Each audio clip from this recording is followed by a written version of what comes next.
Таджики останутся без связи. Досмотрите это видео до конца, и вы узнаете, что с перерегистрацией сим-карт в Таджикистане, как будут обстоять дела в будущем. Подписывайтесь на наше обновление, будете в курсе всех последних и самых важных событий.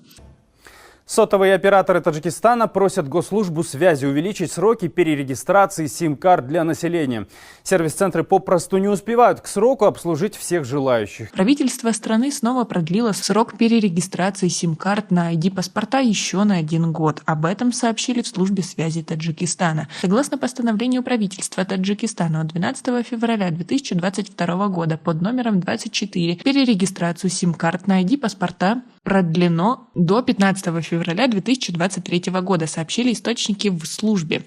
У отделений сотовых компаний каждый день собираются по несколько сотен таджикистанцев. Многие отпрашиваются с работы, чтобы купить или перерегистрировать сим-карту. Как оказалось, часа или 2 для этого недостаточно. Пробиться к дежурному оператору можно только отстояв в очереди почти целый день. Люди приходят еще задолго до рассвета, чтобы вписать свое имя в списки очередников. Они составляются теми, кто пришел еще раньше. Отметим, что на пресс-конференции 31 января текущего года заместитель главы службы связи Таджикистана Элхом Атоев сообщил, что в Таджикистане зарегистрировано 5 миллионов 416 тысяч 345 сим-карт, переоформленных на ID-паспорта, а 2 миллиона 412 тысяч 465 пользовательских сим-карт все еще находятся на стадии перерегистрации на новые паспорта образца 2014 года. Из тех сим-карт, которые до настоящего времени еще не перерегистрированы, 1,8 миллиона являются активными.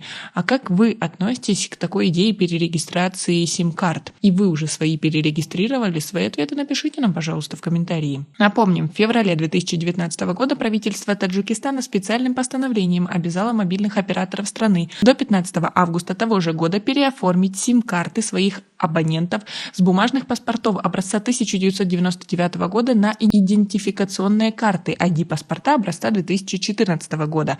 При этом устанавливался лимит. На один паспорт можно было зарегистрировать не более 2 сим-карт. Однако очень скоро власти поняли, что поменять паспорта и переоформить всех абонентов за такой короткий промежуток времени невозможно, и продлили срок до 15 февраля 2020 года.